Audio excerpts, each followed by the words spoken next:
แกงมันนี่แหละขายจะกินขายเห็ดพอ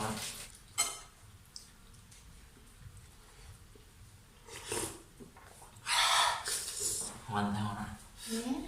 ยเด็กเลยอันเราแกงนี่อ่ะเกลือเป็นงวนน้ำตาลนะครับเอาปอกเกลือเป็นงวนน้ำตาลมาเลยนะ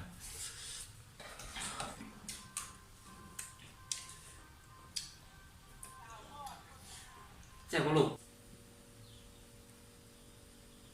ไม่ซื้อห้านเลยอีกห้านเก่ามา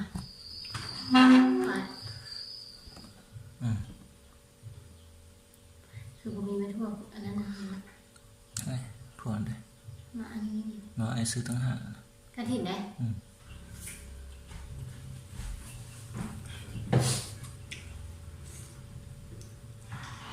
จนที่3 โมงเลย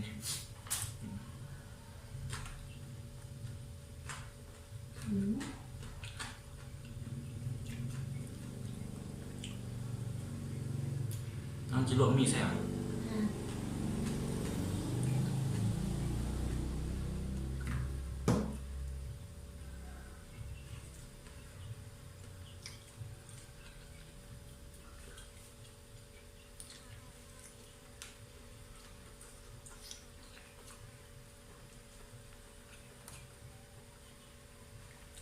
สิ้นนุ่มๆมัน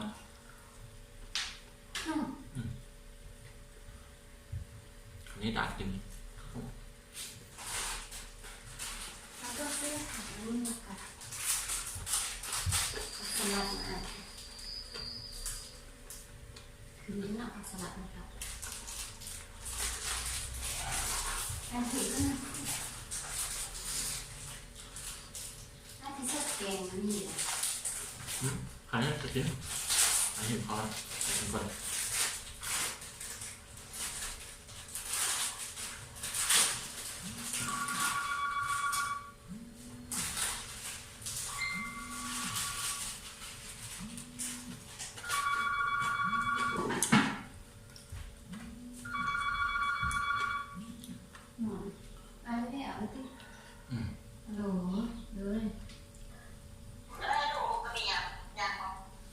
ได้สร้างนะสร้างมืออื่นบอกได้มือเราดีฝากกันเว้ยมือรู้เลยเราถ้าเสร็จแล้วมาสาไม่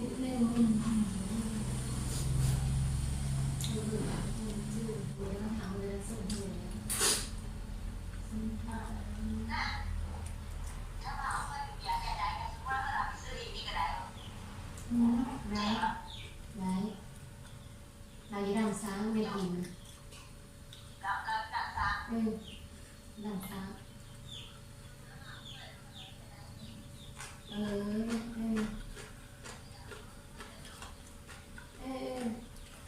อเคเราให้ส่งมาละข้าวทั้งสองขอบเดียวขอบเดียวแนะนำให้ลืมติ๊กต็อกเลยอย่าง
กินน้ำแกงห้อนๆสดได้ก็ดีมั้ง อืม เท่าเพชรเลยแหละเพชรหลายแนวได้วันนี้เพชรขิงเลยเพชรเพชรเลย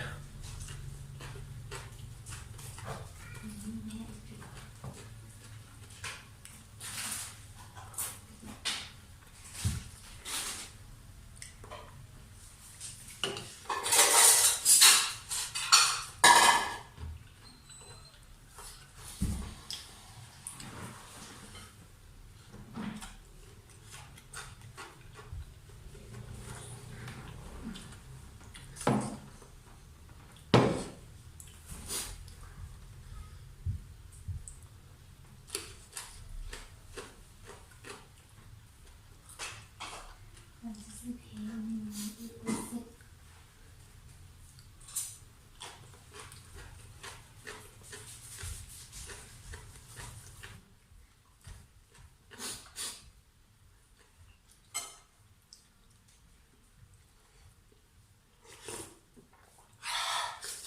ฮ้อนแล้วนะ เนี่ยเสร็จ เวียนอายเลยนึกว่ามันฮ้อนน้องเวียนอายมั้งเอาปรุงได้ดู เอาไปเลยไม่ขี้ป่ะเอาไปเลยก็ น้ำปลาโปะเกลือเป็นมือกัน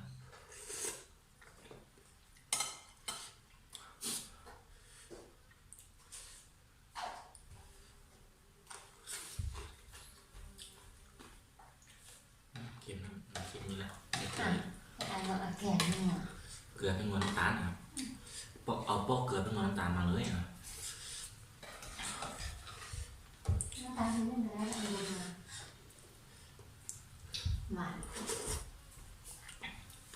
นะอันนี้เบอร์ขี้ มีแต่สมุนไพรมีกินได้คิโลนะ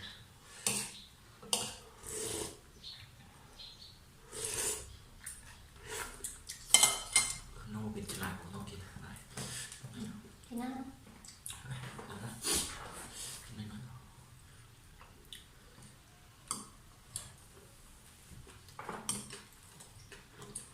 คันน้ำกุ้งเป็นอะไรตัวกล้าซื้อหรอ ำ ตังหมักมืดบ่มืดบ่มืด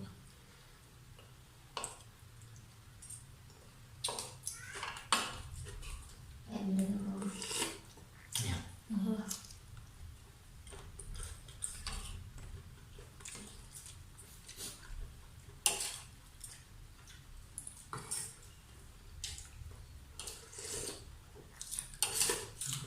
เบื่ออายดิใส่เป็นที่ ไม่ค่อยที่เห็นอายนะจางห้อยแบบ นวลน้ำเย็นลูกมาจับให้ลูกอย่างนี้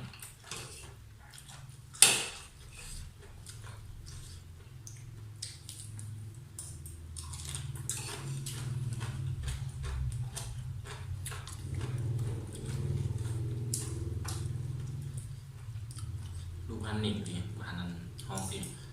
ห้องเหี่ยวยังบนหมอน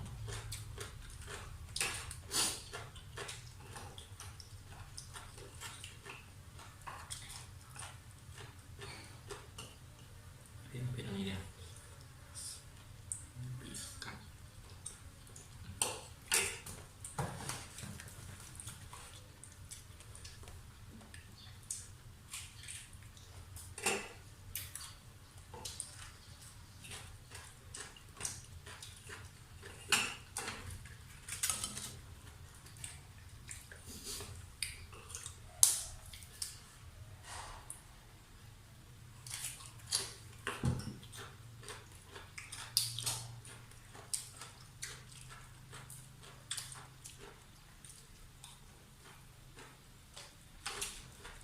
ต้องกินอันนี้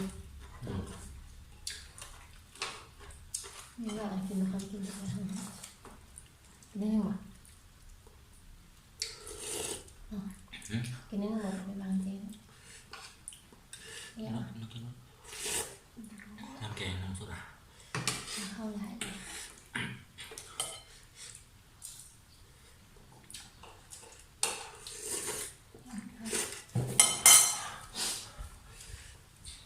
ส่งเพชรในกระดาษถุงตามหูนี่ไม่ได้เก็บให้หนูนะ เอ็นให้ลูกกินตีข้าวสิให้เบิดสุกเองเบิดอันสุกมือเสานี่งานที่ห้องแขนได้มือเสาเนี่ยเรื่องงาน ไม่หรอก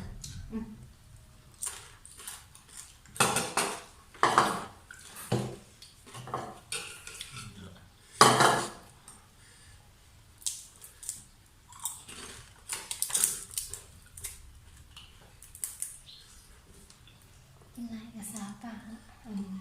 ตาล เขาน่าจะสีสันได้ประมาณ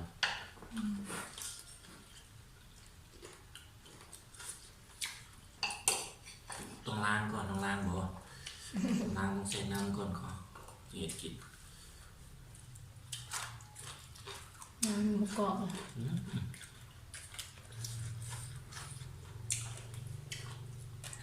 ก็ซื้อบ้านเฮา เขาสีเป็นราคามันซื้อราคาอย่างมันก็เบิ้งมันต้องไปเบิ้งเขาขายอยู่กันแมงวันเบิ้งอีกตัวทุกบาทย้อนมันถึงบุตรย้อนเขาฉีดยาอย่างบางที่บางอย่าง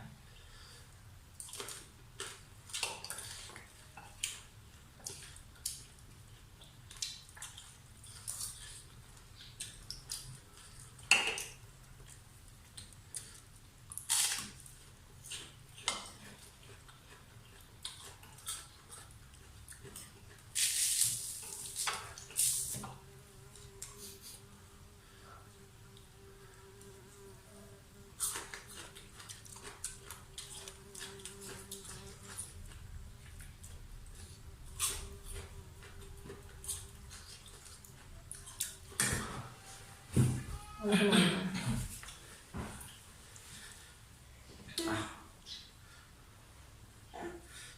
น้ำนี้ก็ได้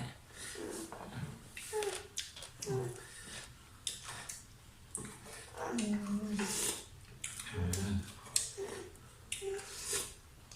น้องคนละ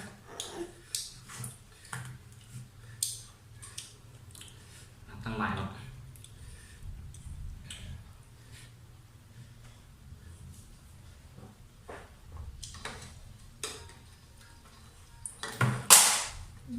เขาไม่รู้กัน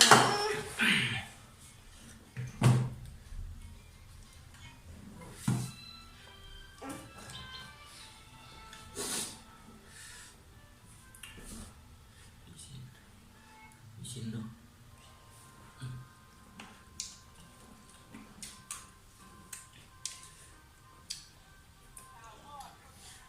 แจ่วกระดูกนุ่มๆนะ ตื่นมาพอดีอยากกินพร้อม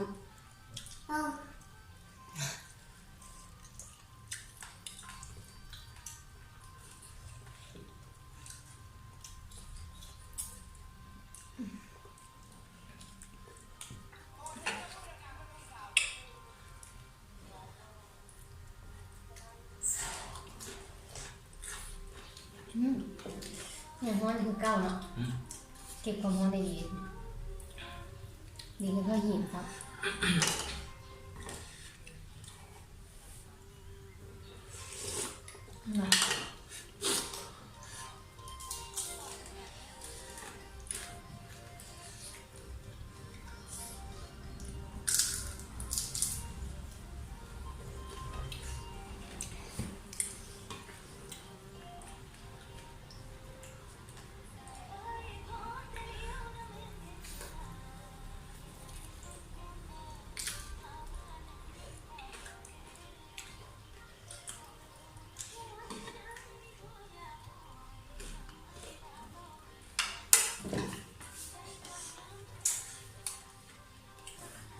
เอาขึ้นมาดิ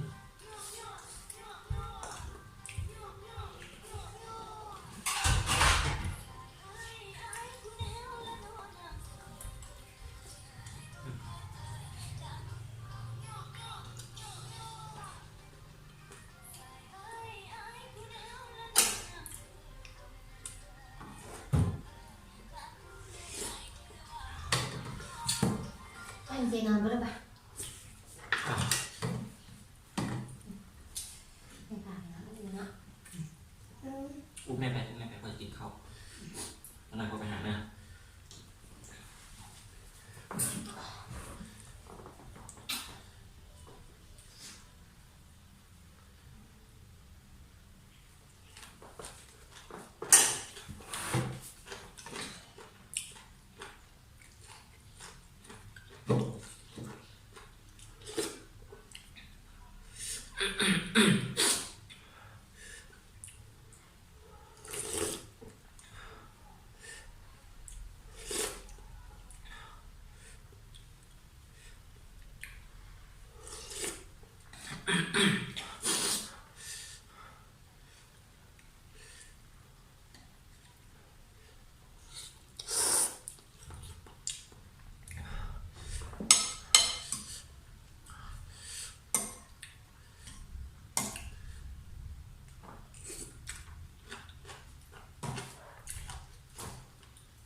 กิ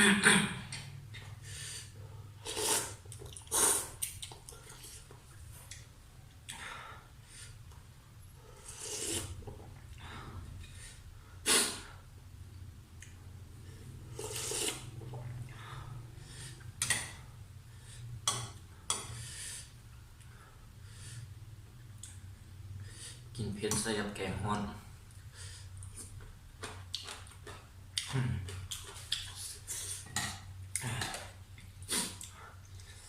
อยากรู้ต้องลองสัมผัสเด้อพี่น้อง